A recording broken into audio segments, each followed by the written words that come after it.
Mask off, glasses on, and we are underway for the 41st Annual Morris Trophy. Welcome to a very special year for the Morris Trophy, and welcome to the 41st Annual presentation of the award that recognizes the top linemen in the Pacific 12 Conference, both on the offensive and defensive side of the football. I'm Mike Gastineau. I'm a member of the Morris Trophy Board of Directors, and on behalf of the WAC and the 101 Club, welcome. We're very happy that you're here. And the only thing that makes us happier than that is the fact that we're able to continue this great tradition in a year full of obvious challenges.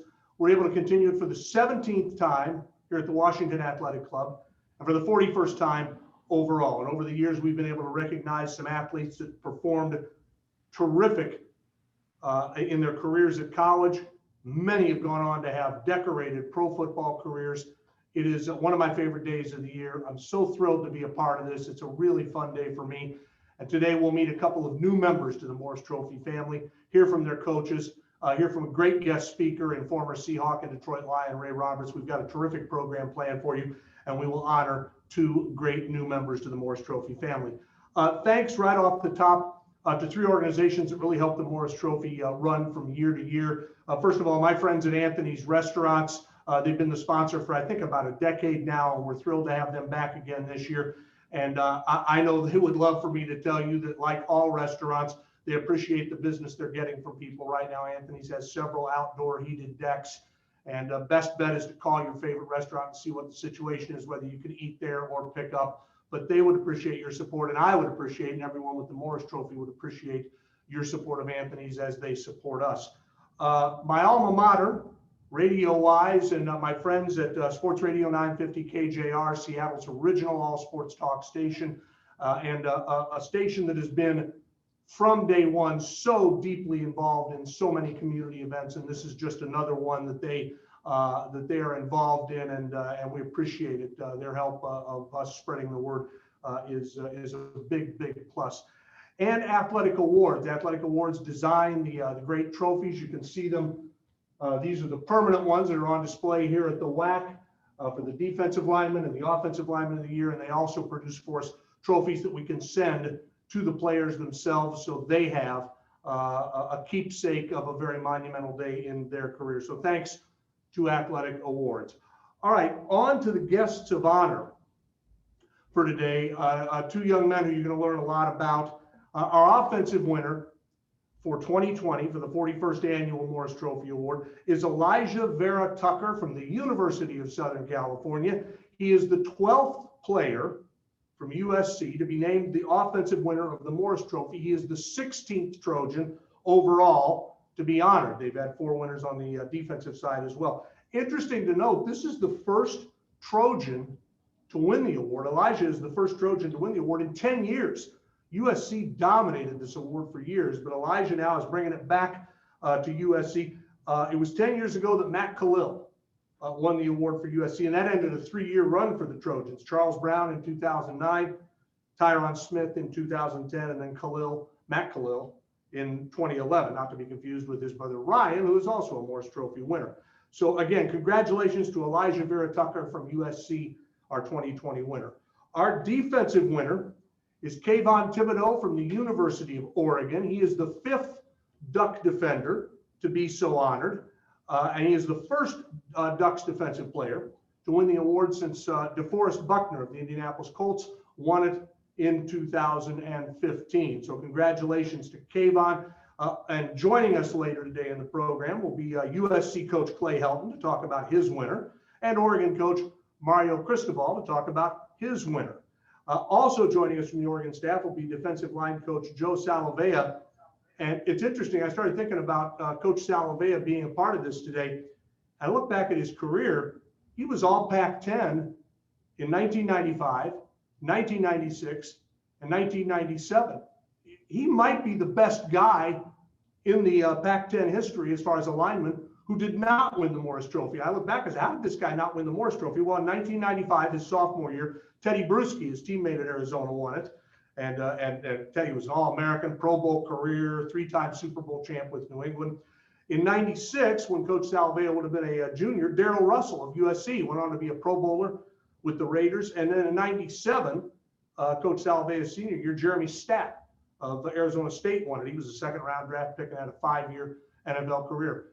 As you know, the most unique thing and the best thing about the Morris Trophy is the players choose the winner. The defensive linemen choose the offensive winner. The offensive linemen choose the defensive winner. So I look at Coach Salavea, I think he probably should have won, but that's how the voting goes sometime. And he lost to 3, and I would bet he finished runner-up in at least 2 of these. But Dabrowski, Russell, and Stapp, that's great competition. And I guess what I come to the point is here is that Coach Salavea was a defensive lineman and a star in this league at a time when there were a lot of great defensive linemen. So just a little bit there on his great career.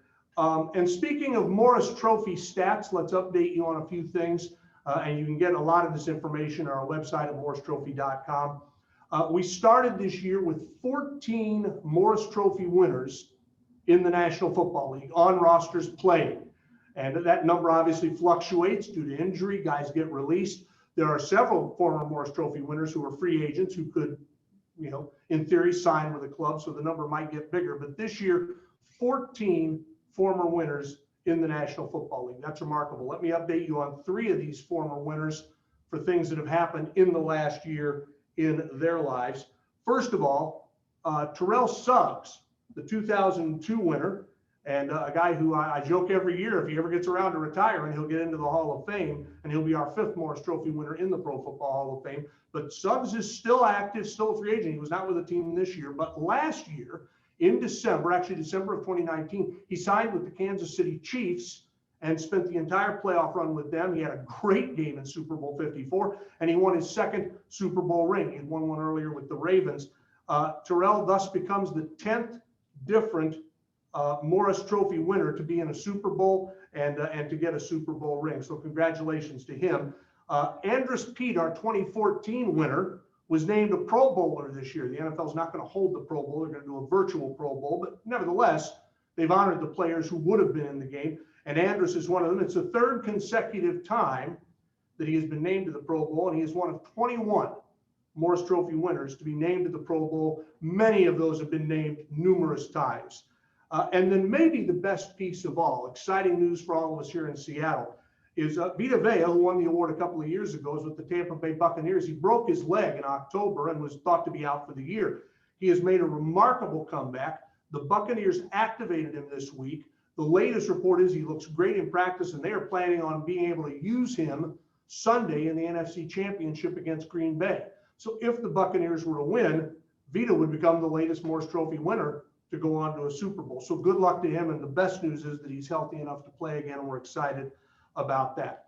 Another Morris Trophy note for this year. This is the first time we've had a winner from USC and from Oregon in the same year since, any guesses? It's happened one time the very first year, 1980. Vince Goldsmith won for Oregon. Roy Foster won for USC. This is the first time 41 years later that the Ducks and the Trojans are being honored in the same year. So congratulations to them. Where did the Morris Trophy come from? It came from a great idea from our friend Tracy Morris Drake. Tracy was at a Washington football game in 1980 at Husky Stadium. She wondered, well, how come the linemen don't get awards? And she started looking into it and came up with the idea of honoring the top linemen in the Pac, then the Pac, might have been the Pac-8, I think the Pac-10 conference. She took the idea to Don James. Don took it to the conference. It became an award. It is such a Northwest grassroots kind of thing, the way this award started. And maybe best of all is that they got everything in line, and then all of a sudden they realized they needed a trophy. And Tracy was a college student at the time, so she didn't have a lot of money sitting around to buy a trophy. So she went to her dad, and her dad, Pat Morris, agreed to pay for the trophy, and that's why the trophy bears his name. He had played football at Boise Junior College. In the 1950s, Boise became Boise State University eventually. So again, it just winds through the Northwest, the whole story of this award, and that's where it came from. And again, we call it the most unique award in college sports because it's the only award that we know of that's voted on by the players. So they're the experts, they're the ones who know, and it absolves us of all responsibility. Hey, it's the players. You got a complaint? Go see them. So we're thrilled to be able to award it this year. Let me introduce a few of the dignitaries from the WAC who I believe are on the call. And again, obviously, we're in the crystal ballroom, and it's a little different than usual. but we're happy to be able to be on our home field for this award. The chairman of the board of the Washington Athletic Club is Greg Blodgett. Greg, thanks for your support. The WAC president and CEO is Chuck Nelson. Thank you, Chuck. Jeff Lounsbury is the Washington Athletic Club Athletic Committee Chair. My friend Wayne Milner is the senior vice president here at the WAC, and he is the chairman of the board of directors for the Morris Trophy. Darren Barr, who does an amazing amount of work behind the scenes for this award. He's the athletics program manager here at the WAC and a member of the Morris Trophy board. And we have at least 3 other board members on the call with us today. Rob Rang, who you're going to hear from a little bit later, Phil Abbas, and former Husky quarterback Tim Cowan are all members of our board of directors. So thanks to all of the people we introduced there for your support of the Morris Trophy. Okay, I mentioned we have a terrific guest speaker. I've known this gentleman for 3 decades now. He and I did a radio show way back his rookie season with the Seattle Seahawks, and we've known each other since. And Ray Roberts, I didn't know this about Ray. I knew that he was born in Asheville, North Carolina. I knew that he had a great career at the University of Virginia. I knew that he played for the Seahawks and the Lions. I did not know that in 1990 and in 1991, Ray Roberts won the Jacobs Trophy, which is given every year to the top offensive lineman in the Atlantic Coast Conference. So Ray, it's high time we had Ray in as a guest speaker for this. He was drafted by the Seahawks as the 10th player overall in the 1992 draft. He played 4 years here in Seattle. He then went on to a 5-year career in Detroit. And his Lions career is most memorable for the fact that in 1997, he was part of an offensive line that blocked for Barry Sanders when Sanders became, at the time, only the 3rd player in NFL history to rush for 2,000 yards. So Ray knows his way around offensive line play, and he was a part of that great line. It is a pleasure to welcome a guy who is now the Director of Urban Development of Unified Schools for Special Olympics North America, my friend and our guest speaker today, Ray Roberts. Ray, welcome to the show.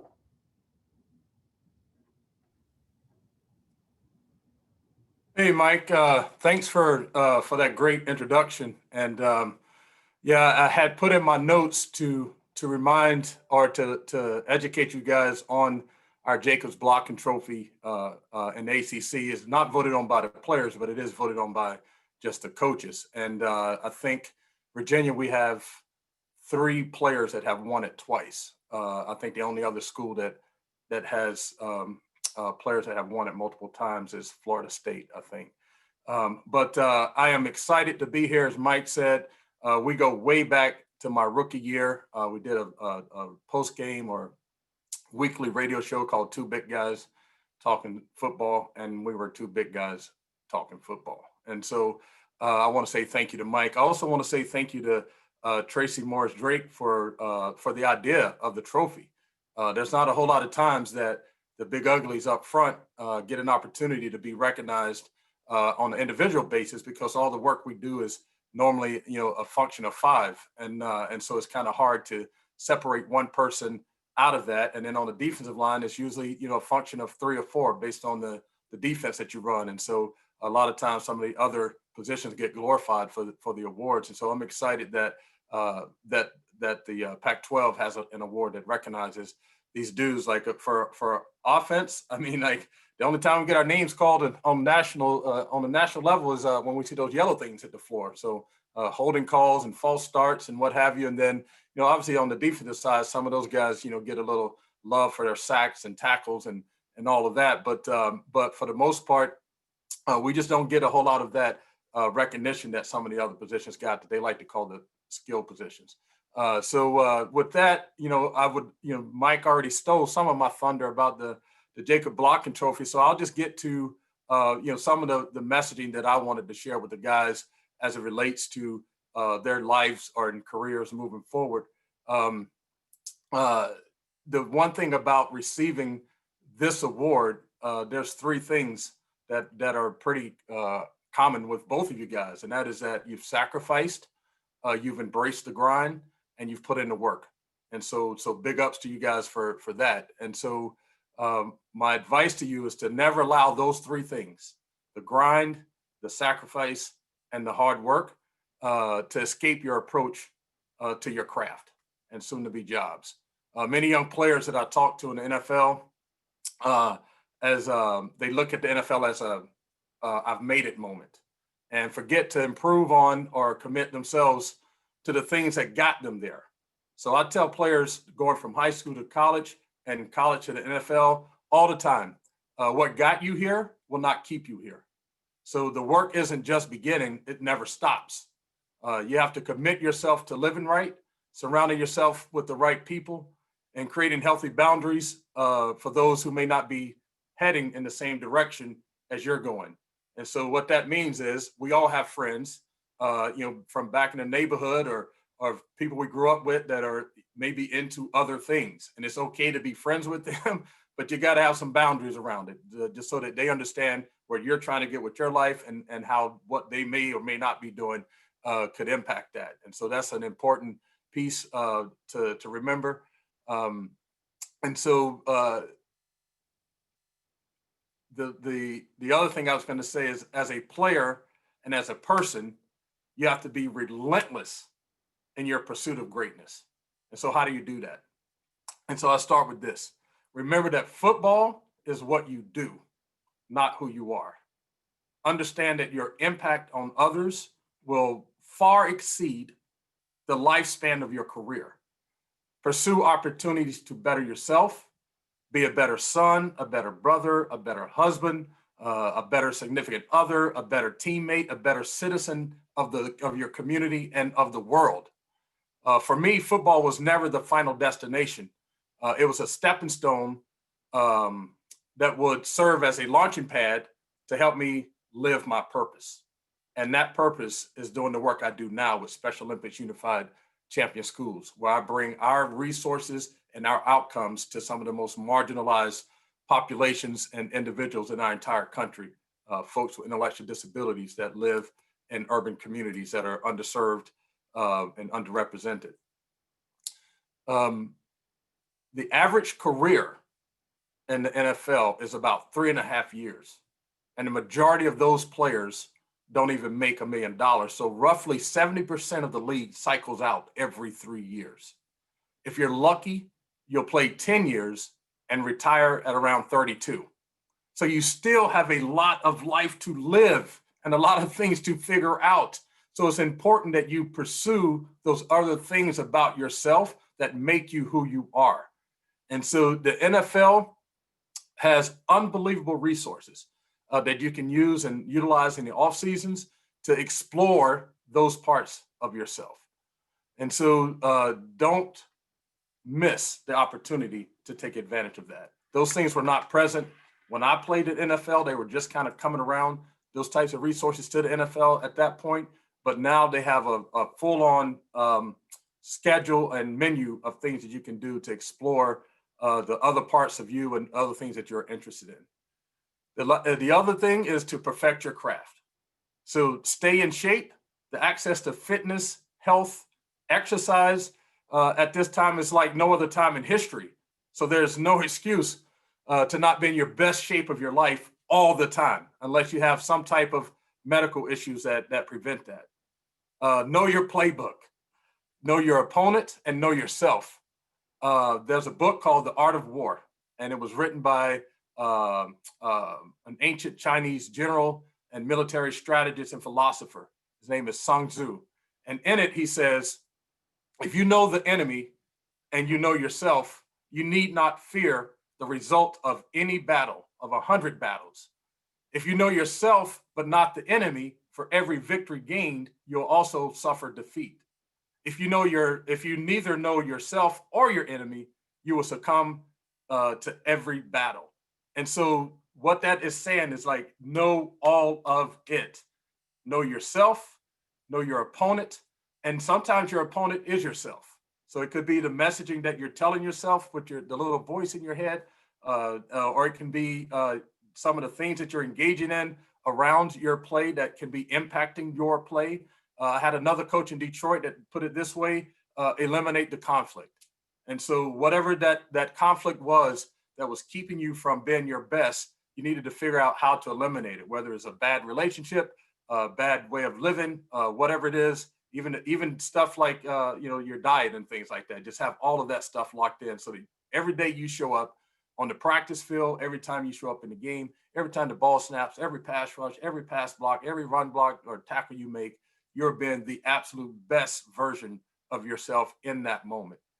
And then the other thing to remember is that you're all leaders, whether you want to be or not. People you don't even know, kids watching you on TV, watching you in the public, those that follow you on social media and in the community that you live, will all learn something from the decisions that you make, or the decisions you do not make. So even from how you move around the world, like how do you treat elderly people in your neighborhood? How do you treat people that aren't on the same financial level or status that you're on? Like, people are constantly watching what you're doing and they're learning from it. I like to tell people all the time that we are teachers, that we are leaders and followers all at the same time. We all have a circle of influence where people are looking to us for leadership, and we're also being influenced by someone that we're looking to. Whether you call them the leader or the teacher or whatever you want to call it, you're watching someone that you're learning something from. So we are in a circle of influence, and we're also influence a circle. And so just remember that as you go about doing what you do. And then, like I said, remember that this football thing is not who you are, it's what you do. And so don't allow people to put those limitations around you as a person. And I won't say lastly, but I'm sure it's probably not, and most importantly, is find the fun in what you're doing. Remember why you play the game. Remember the excitement that you had when you first saw the game being played, all of that energy that ran through your body. Remember the first time you put on your shoulder pads and your helmet and you laced up your cleats. Remember the first time you hit someone and you can feel the air and the energy come out of their body. The first time you made a tackle or scored a touchdown. And believe it or not, up until the 8th grade, I was a running back. And so I scored a lot of touchdowns. And for every touchdown I scored, my dad would go to the hot dog stand after the game, and I got a foot-long hot dog. And so, like, during my football career, whether it was college or NFL, when I got to the doldrums of training camp, or I was going through a period where we were losing a lot of football games, or I wasn't playing the best I could play, and some of the joy of the game was leaving me, I would always remember these foot-long hot dogs because it brought me back to the joy of the game. It brought me back to the joy of the journey. It brought me back to the joy of what it means to impose your will on another person. It brought me back to what it meant to be part of a team that was trying to achieve something greater than each individual. And so that type of joy, when that joy leaves, then your chances of success in this game kind of fleets with it. It doesn't matter how much money you make. It doesn't matter how many Super Bowls you win. It doesn't matter how many games you win or what have you, how many you start, how many sacks you have or whatever. When the joy leaves, the desire to keep playing leaves. Right now now and then in the future, you're going to be living your dream, man. Like this is unbelievable. I used to dream about this so much that in the NFL, every single time they introduce the offense and they say, starting at left tackle, number 72 from the University of Virginia, Ray Roberts, if you could do a close-up of my face, I was crying every single time for 9 years because it was a dream come true every single time they did that. And when it first happened, my teammates would be like, man, like, what's going on? Like, why, like, what's happening? It's just like, man, you have no idea what I had to go through to get here. And so it was a dream come true to be there every single time. Didn't take one single game, one single practice for granted because it was something that was on my radar from the time I could even understand what football was all about. So this is a great, unbelievable, amazing, awesome, breathtaking, phenomenal, glorious, earned, life-changing dream that you're about to encounter when you go to the next level. And so there is nothing about that you should take for granted. And you should enjoy it with as many people that you love as possible. Don't do it alone. Like, this is not to be shared. This is not meant to be shared in isolation. There's a lot of things that you're going to experience. There's a lot of ups and downs. There's a lot of barriers and hurdles and things you're going to overcome. And man, there's nothing better than sharing that with somebody. Whether it's a significant other, a family member, your teammates, the community, what have you, there's going to be some unbelievable moments in it that when you share that with other people, it just elevates life to another level. So with all of that being said, man, I'm excited to be part of this. I'm excited that I was able to come on here and share some of my thoughts around this for Elijah. Man, there's a long line of history of great offensive linemen from USC. And the one dude that I looked up to that was the point of my circle of influence in football was Anthony Munoz. And I tried to pattern my game after him. I tried to walk to the line of scrimmage like him. I tried to break the huddle like him. I tried to dominate like him. I tried to punch like him. Like everything about my game, I tried to model it after Anthony Munoz. And I had a chance to meet him my rookie year in Seattle. And man, you'd have thought I was like a little kid in a candy shop. I couldn't stop talking to him. I just wanted to put my hands on him just so I can be like, man, this is Anthony Munoz. And I don't know much about Oregon's football history, even though I've lived here in the Northwest, but I do know that they produce ballers. And so, Kayvon, I know that you have, a history of players there that have played well. I know Coach Cristobal has created an unbelievable environment and climate for you guys to thrive in. And hopefully when you get to the next level, you'll remember all those things that you've learned from him to take to the next level to be a successful football player and a successful person. So with that, I'd like to say, have these 4 things that I always, when I talk to offensive linemen and I finish my conversation with them or defensive linemen, I have these 4 things I always say to them: low, hard, mean, and nasty. That's how you have to play the game. Low, hard, mean, and nasty. And if you had to pick one of those things to be really good at, I love the nasty part. That's just how I play.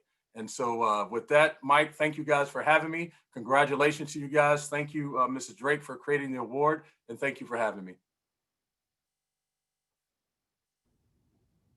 Ray, thank you. And let me just say, my favorite, well, there's a couple great Ray Roberts stories.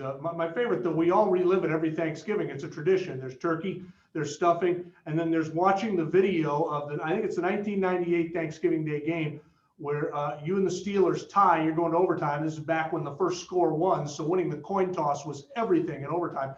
And Phil Luckett, the referee, has you and Jerome Bettis out of midfield, and Bettis calls it. And he calls tails, it comes up tails, and Luckett gets confused and turns to you and says, okay, what do you want to do? And my favorite part of this story, you could add to it whatever you want, is you mentioned your parents. You were raised the right way. You were raised to do the right thing. And for a brief second, you tried to convince Phil that, no, Jerome won the toss. And then it hit you. You're an NFL guy. It's like, this is really going to benefit us if we win this toss. So sorry, Jerome, you're on your own.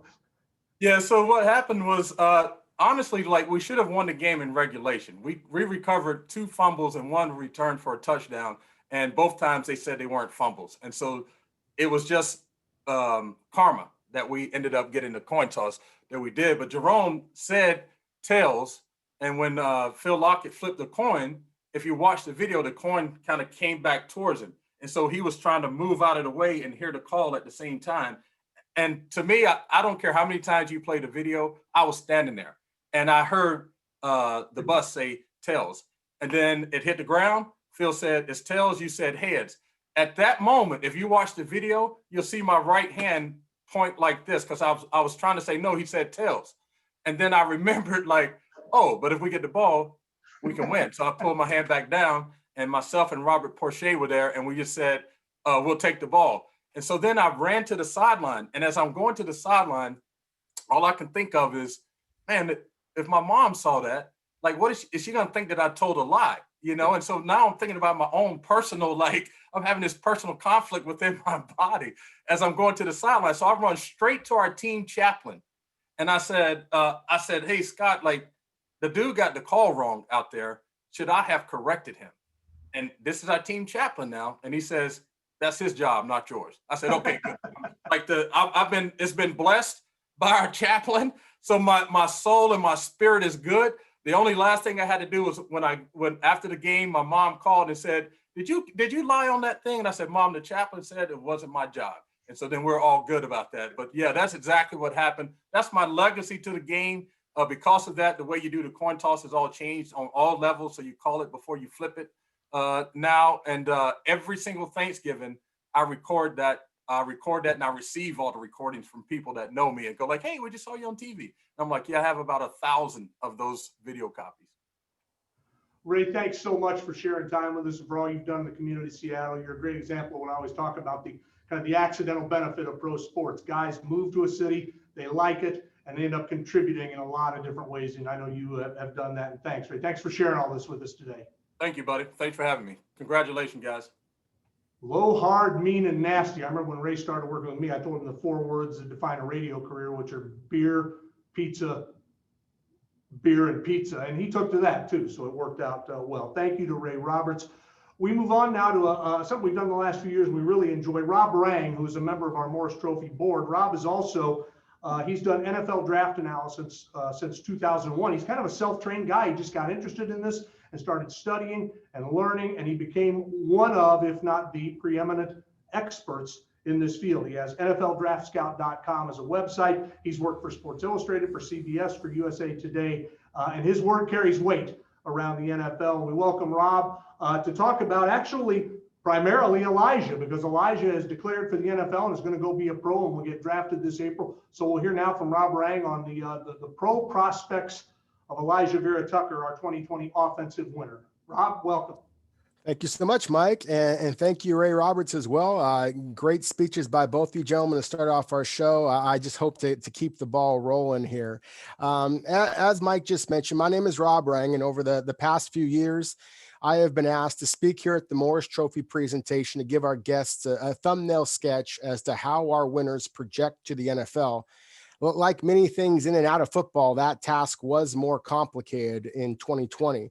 You see, as Mike mentioned, of all the past winners, I've been asked to project to the NFL these players who were upperclassmen, and they were already on their way to the professional level. Last year was a bit of a change. While our defensive winner, University of Utah senior defensive end Bradlee Anae, was drafted by the Dallas Cowboys just a few months after accepting his award on that same stage at the Washington Athletic Club in Seattle, our offensive line winner, sophomore left tackle Penei Sewell from the University of Oregon, was not yet eligible for the draft and was expecting to return for another year with the reigning Pac-12 champion Ducks, but he opted out on the season. Well, one of the most remarkable things about this year's recipient of the Offensive Lineman of the Year for the Pac-12, Southern California's Elijah Vera Tucker, is that he too initially opted out on the season. Now give Elijah credit for returning to play this year for the Trojans. His teammates certainly did so in naming him a co-captain. Not only did he help USC win the Pac-12 South and, of course, this prestigious award, I can promise you that he boosted his NFL draft stock in doing so. I tell you that with great confidence because, as Mike mentioned, now for 20 years, I've been fortunate enough to carve out a niche as an NFL draft analyst. And over that time, I've combined my background in education with football scouting. So blame it on my day job as a full-time English and history teacher, but I have developed a few alliterative tools to help explain the factors that I've found to be the best indicators of future success in the NFL for college prospects, depending on their position. For example, I have the 5 A's I use for quarterbacks, which are accuracy, anticipation, arm strength, athleticism, and attitude. For the big guys, I've come up with the 5 F's: fitness, fundamentals, footwork, force, and finish. This year's winners, the aforementioned Elijah Vera Tucker and this year's defensive winner, Kayvon Thibodeaux, certainly deserve A's for their F's. But what I love about their play and why I'm so proud to again be part of the Morris Trophy and recognizing the subtleties of playing along the line of scrimmage is the difference in styles shown by these first team all Pac-12 players and future early round NFL draft picks. Since I mentioned him first, and because he is heading to the NFL draft this spring, let's start with our offensive line winner, University of Southern California's Elijah Vera Tucker. Right off the bat, let me just say that I love, and more importantly, NFL scouts love, versatility in their offensive linemen. Elijah certainly demonstrated that over the past 3 years at USC, playing primarily right guard in 2018 before starting all 13 games at left guard in 2019 and then switching to the critical blindside left tackle role in 2020. The first thing that jumps off the tape with Vera Tucker is his frame. He is a powerfully built 6'4", 315 pounds with his weight evenly distributed. He has stick arms and legs, which help him generate impressive power when taking on and steering defenders wherever he needs them to go. Despite that squarish frame, Vera Tucker shows impressive initial quickness and body control, easing out of his stance to protect the edge and pass protection, and showing terrific balance to adjust to moving targets at the second level when run blocking. Vera Tucker plays with a wide-legged stance, which really helps him anchor against bull rushers. That's key because some NFL teams are going to view him as a left tackle, and others will see his natural position back inside at guard, where defenders routinely line up just an inch or two away from the blocker. And so the offensive lineman must be both exceptionally quick and powerful. Vera Tucker is both. Better yet, he's nasty, a Ray Roberts kind of a guy. With only a handful of games to evaluate this year, I was really interested to see how Vera Tucker would perform in the season opener against Arizona State, against a frequent Morris Trophy contributor in Utah, November 21st, against our local Washington State squad, and of course, rival UCLA to cap the regular season. And finally, obviously, the Pac-12 championship game. There was a sequence against Washington State that I thought was particularly telling of Vera Tucker's ability and tenacity. Now, if there are any Cougars watching our Zoom meeting today, I'd recommend that you mute me for a few moments, as you may not want to relive what Vera Tucker and the Trojans did that evening in Los Angeles. So I'm going to try to be brief. USC jumped out to a 28-0 lead by the end of the first quarter, and they wound up winning 38-13. But what was most impressive about Vera Tucker in that particular contest is that he got meaner as the game went on. There is no let up in his game. With this team up by 4 touchdowns, this co-captain was delivering more pancakes than a waiter at IHOP. That, my line of scrimmage friends, is exactly the type of tenacity and physicality that the Morris Trophy is all about. It showed the competitiveness that NFL teams are looking for as well, which is why I see Vera Tucker as a likely top 100 selection in this spring's NFL draft and a future starter, whether at tackle or guard, wherever his professional team needs the most immediate help. Now, when switching over to the defensive winner, Kayvon Thibodeaux from Oregon, there are a few reasons to pause for a moment. For one, he is like last year's winner from the Ducks, the aforementioned Penei Sewell, in that his Pac-12 peers voted him the best in the conference before he is even eligible to go on to the NFL. Much to the dismay of Pac-12 foes, Thibodeaux will be back on the field for Oregon next fall. Secondly, his jersey number is 5. I mean, number 5? Few, if any, self-respecting Morris Trophy Award winners in the past have worn a single-digit jersey number. But finally, and most importantly, we should pause because Thibodeaux has a chance to be a really early NFL draft pick. Thibodeaux is officially listed at Oregon at 6'5", 250 pounds, which means that he's currently a little lighter than many of our previous award winners. He may wind up projecting to outside linebacker in the NFL rather than at defensive end. He is certainly powerful and tough enough to play along the line of scrimmage, but he has relatively slim hips, which means that he isn't a guy who is likely to pack on much muscle mass and weight when he gets to the NFL. But that does not mean, however, that he isn't a remarkably disruptive defensive lineman, one much more difficult to handle than his 3 sacks in 7 games this past season would indicate. His performance in the Pac-12 championship game, where he recorded 5 tackles, including 2 for loss and a sack, and a conference best 12 quarterback pressures, is a better reflection of just what a remarkably disruptive player he is. One who deserves mentioning with one player that Mike Gasto mentioned just a moment ago, future Hall of Famer and prior Morris Trophy Award winner Terrell Suggs, as one of the most terrorizing edge threats in this conference's history. Thibodeaux is taller and slimmer than the 6'3", 260-pound Suggs, a future Hall of Famer. He's built more like Denver's 6'3", 250-pound All-Pro Von Miller or the Rams' 6'5", 240-pound Seahawks nemesis, Leonard Floyd. Like those former top 10 NFL draft picks, Thibodeaux is electric off the edge, possessing the straight line acceleration to blow past offensive tackles with just his speed rush alone. Better yet, he corners like a street bike, showing remarkable balance to dip under the reach of bigger blockers and close on the ball. He easily transfers his weight from hip to hip, changing directions effortlessly to adjust in the open field and even showing the ability to drop back into coverage. Besides his speed and agility, Thibodeaux is surprisingly powerful, using his long arms and strong hands to blow past would-be blockers and knock down runners with the sheer force of his collisions. If his physical traits weren't enough, Thibodeaux, like our fellow Morris Trophy winner Vera Tucker, is an instinctive, physical, and competitive football player. He is relentless, competing until the echo of the whistle. To wrap things up, there were so many things about 2020 that left us all yearning for more. Pac-12 fans and NFL scouts will not feel that way when evaluating the tape of this year's Morris Trophy winners. My heartfelt congratulations to Mr. Elijah Vera Tucker and Mr. Kayvon Thibodeaux, as well as their families and coaches for this well-deserved honor. Thank you.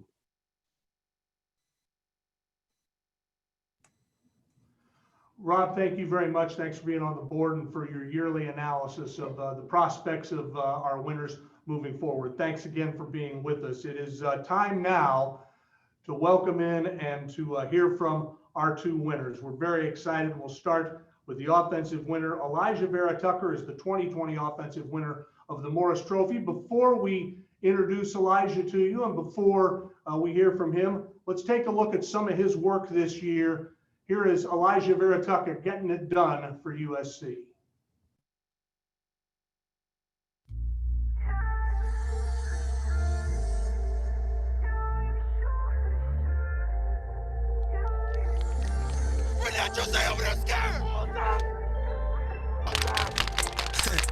Wave, my inner soul make a village glow. You can see the real through my inner scope. Real grows with a field coat. Give my spirit to the pen stroke. Young Westbrook and the rim is low. Sweet tank when I fall through. When I hit the queen, we can give and go. I've been getting close, I've been feeling go. I've been in a mode when my people's dilated. Take the beating, then annihilate till the siren fading.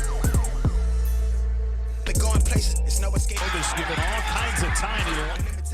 Carve a smile with a straight faces. Therapeutic, self-medicated. I've been doing fine for a low life. Seeing clear through the low lights. Straight gas for the stove light. Chasing green, all I know is to go. They send my pro when the show's right.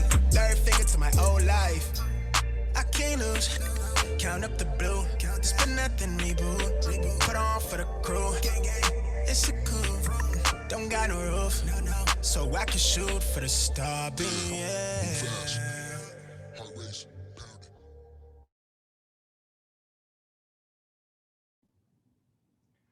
I think my favorite part of that video, I think they were playing Oregon State, I'm not sure, but Elijah takes the defender and just blocks him like 12 yards behind the play.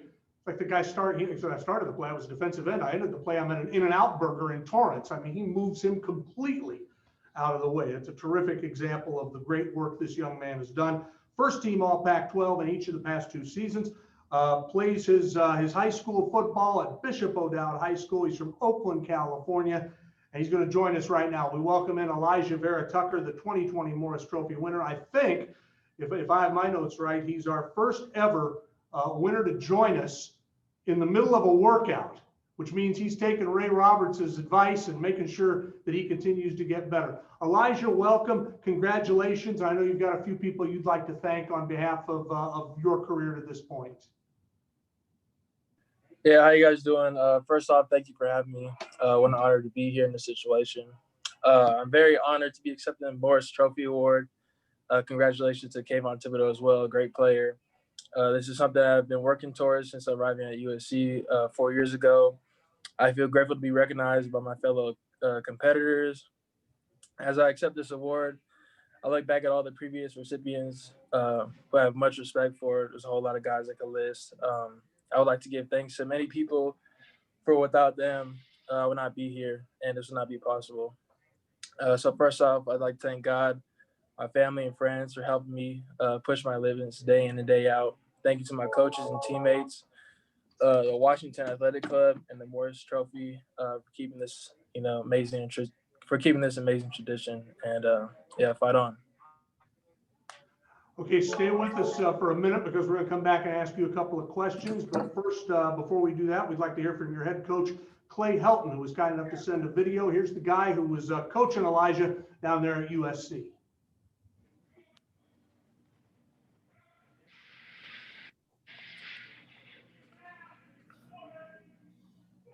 I'd like to congratulate Elijah on winning the Morris Trophy. Elijah was a great leader for us this year as a captain and really played at an elite level, game in and game out. He's one of the big reasons we had such a successful season. USC and Trojans have had a long tradition and history of winning this unique award, and we'd like to thank the Washington Athletic Club for this continued tradition of honoring such special young men like Elijah. Elijah, congratulations, buddy. You deserve this. Fight on. Coach, thanks very much for being with us today, and thanks for the video. Elijah, I've got a few questions for you. And the first thing I'd like to start with is I'm interested in who you talked to over the course of the last year, whether it's family or friends or who it was that you looked to for advice, because you made some amazingly big decisions. It starts out, it doesn't look like there's going to be spring football. There's no spring football. Then there's not going to be fall football. They're going to play it in the following spring. And you said, well, I'd rather go get ready for the NFL. Then they said, no, there is going to be fall football. And you said, well, then I do want to play before I get ready. These are huge decisions you're being asked to make at a very young age. Yeah. Who did you talk with? Who did you get counsel from as you worked your way through this unprecedented time? Well, first off, I talked to my family, my parents, friends, all that. Family is everything to me. So to get their opinion on everything is very important to me. Also talking to Coach Helton and, what coming back, can do. I could be a potential leader on the team, potential team captain, and talk to the Coach Drevno as well. Great O-line coach. All those people, really were involved in my, big decision.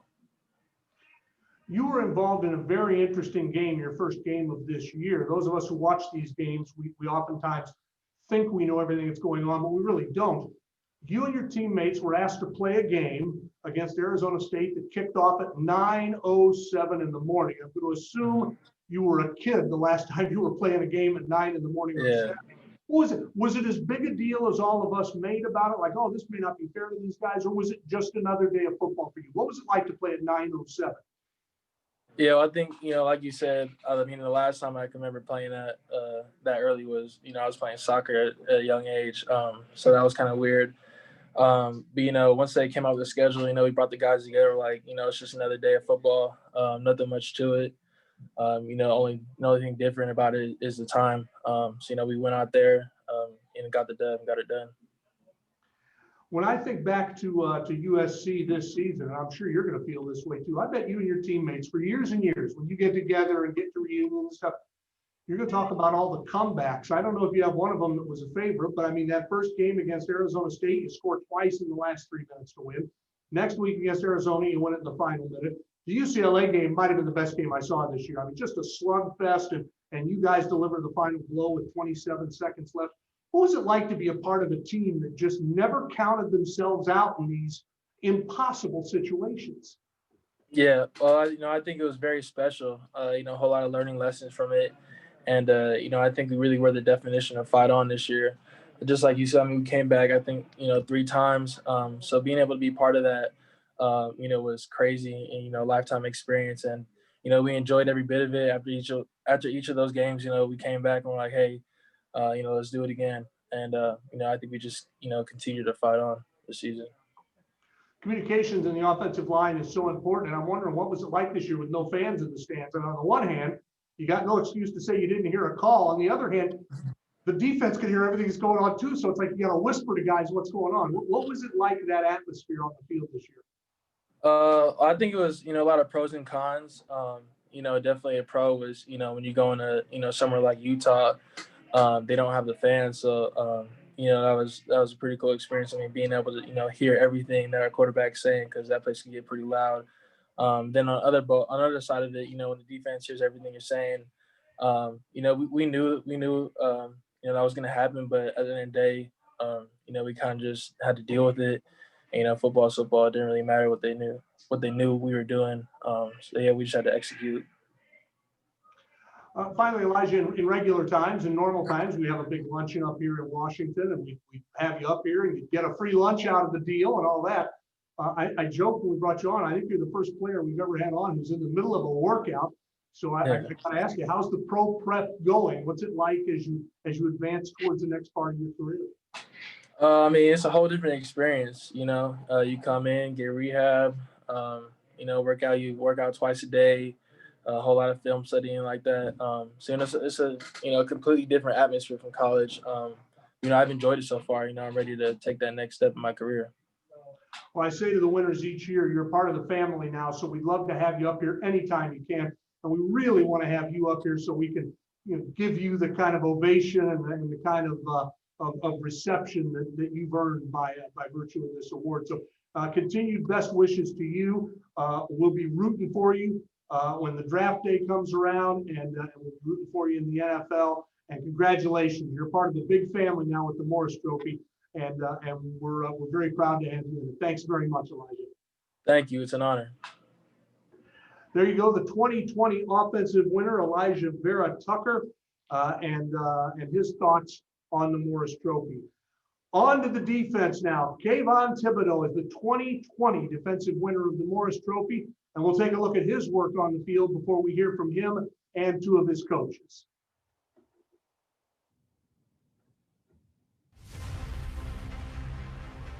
Honestly, it's about being perfect at this point. It's no more just the best I can. It's about really being perfect and being consistent. Slovis pressure from behind and sacked. Kayvon Thibodeaux again. When we come to play, we come to play. I want you to watch the quickness of Thibodeaux and how different he is. This guy's impressive, 6'5", 250. Thibodeaux with another nice play. He's having a big game. You're going to get ripped down. No, he's going to get sacked by Thibodeaux. How about that pass rush? And he goes down. Thibodeaux steps up. It is blocked by Kayvon Thibodeaux. I mean, this wasn't about speed. This was about power. And it is Marquise Step dropped in the backfield by Thibodeaux. Oregon repeats as the Pac-12 champion. We put the work in, and nothing else to say.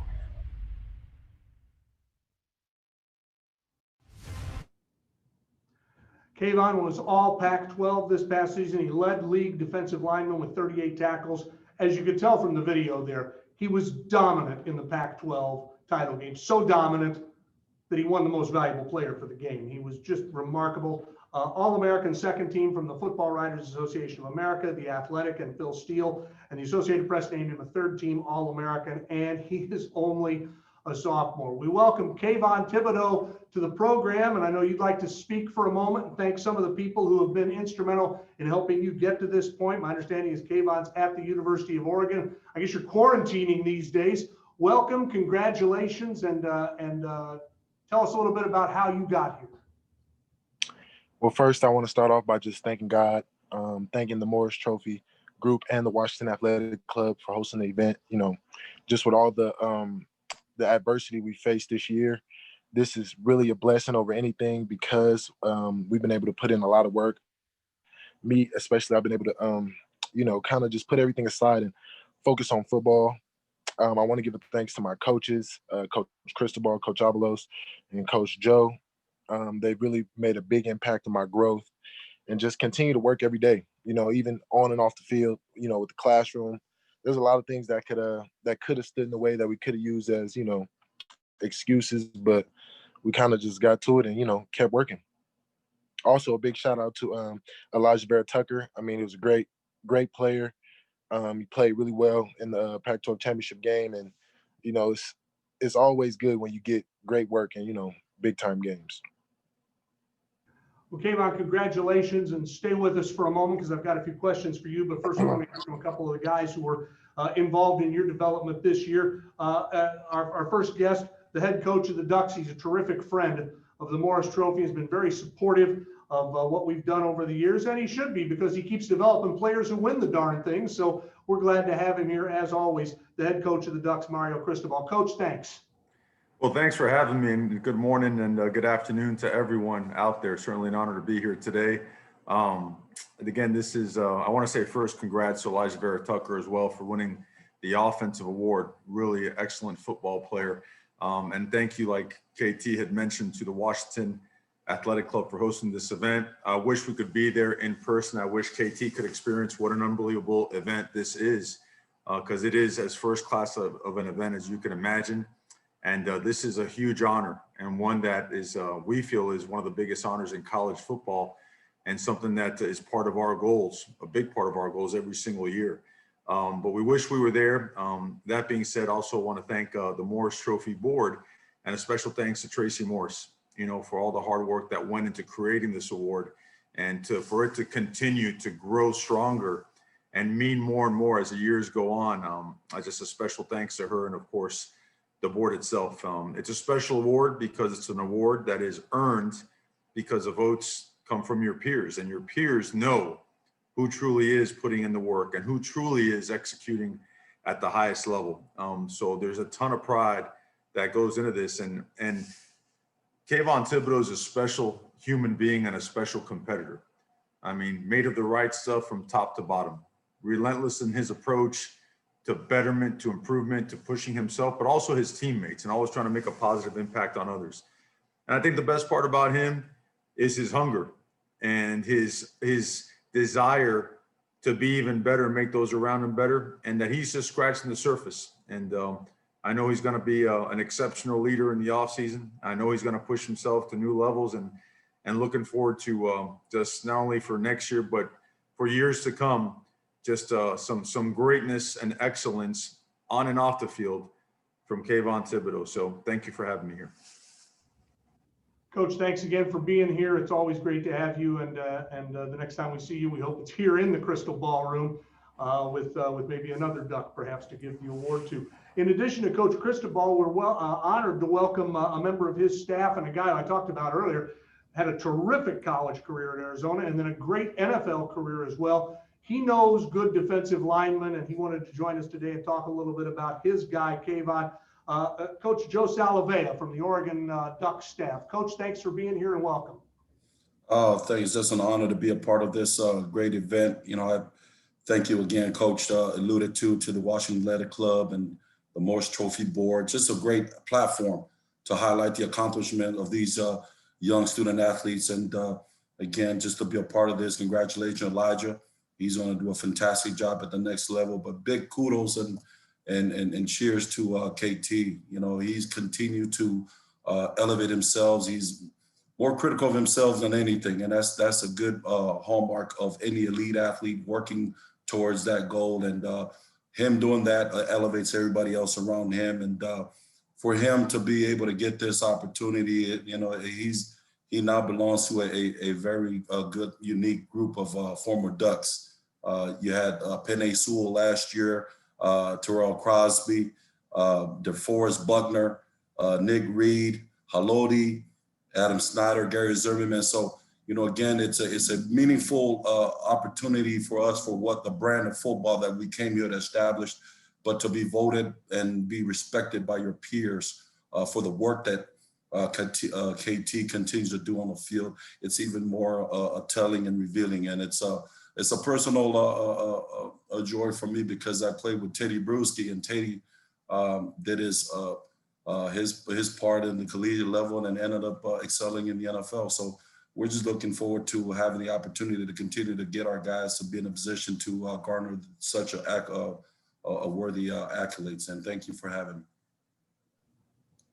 Coach, thank you, and congratulations to everyone with the Morris Trophy. As I was doing some research on you, I saw the video of your induction into the Polynesian Football Hall of Fame a couple of years ago. We're familiar with that up here because of the throw on Samoa and our friend Jack Thompson. And congratulations to you. I know that meant a great deal to you.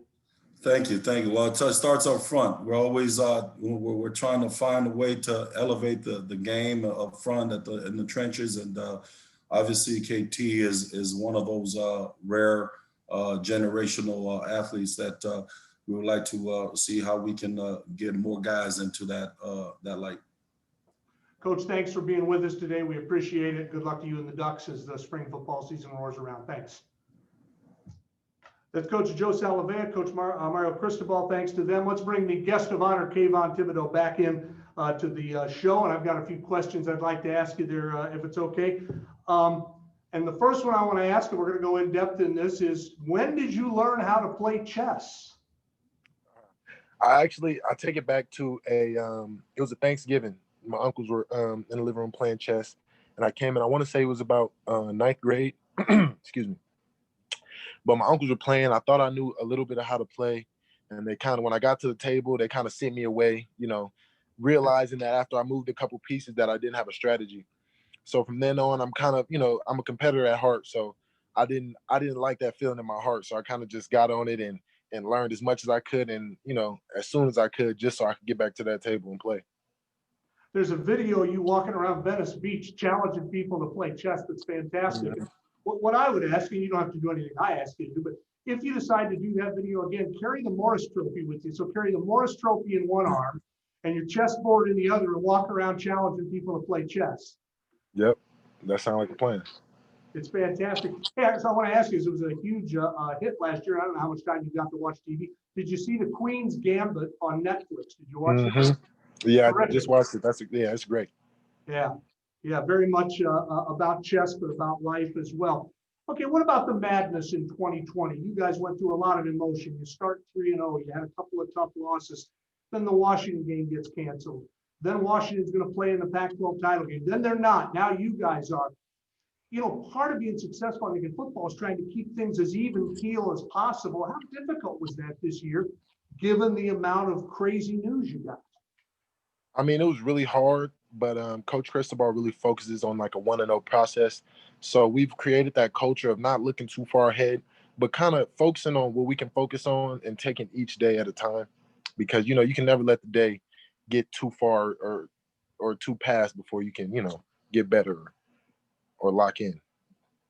I saw a note where they said you started doing your own laundry when you were 15. Was that related to the chess? Like, we'll let you play chess with us if you do your laundry? Or how'd that come about?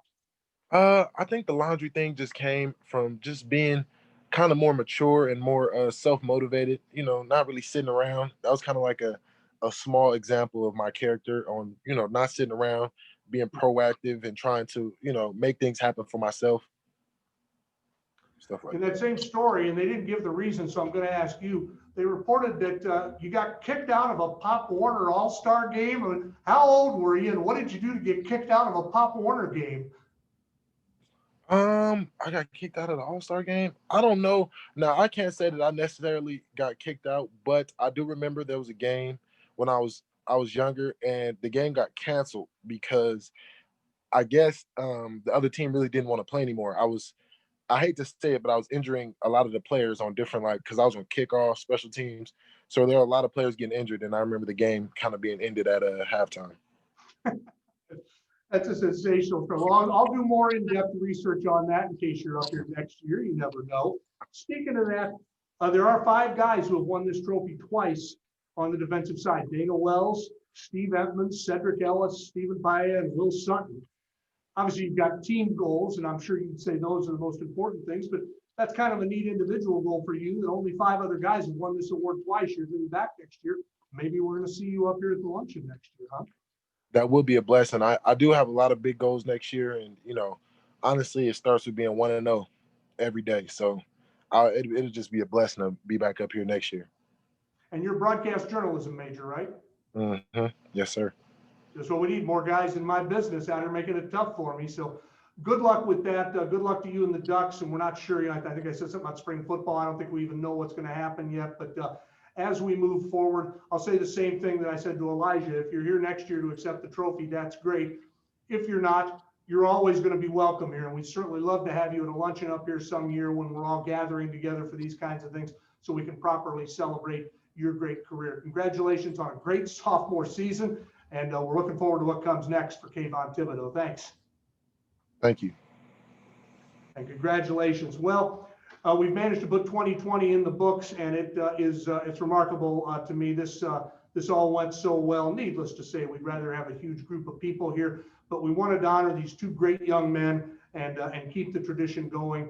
And I think we did that. And a big reason behind that, Mary Ellen Gillick is the coordinator of today's broadcast, the producer, and she did a great job of pulling everything together. I thank everybody for attending. We thank all of our special guests, Ray Roberts, Rob Rang, Coach Cristobal, Coach Salavea, and Coach Helton, and of course, our two winners, Kayvon Thibodeau and Elijah Vera Tucker, the 2020 Morris Trophy winners. We'll look forward to gathering again on the third Thursday of January in 2022, right here in the Crystal Ballroom at the Washington Athletic Club. Thanks for being with us today, and congratulations again to Elijah and Kayvon.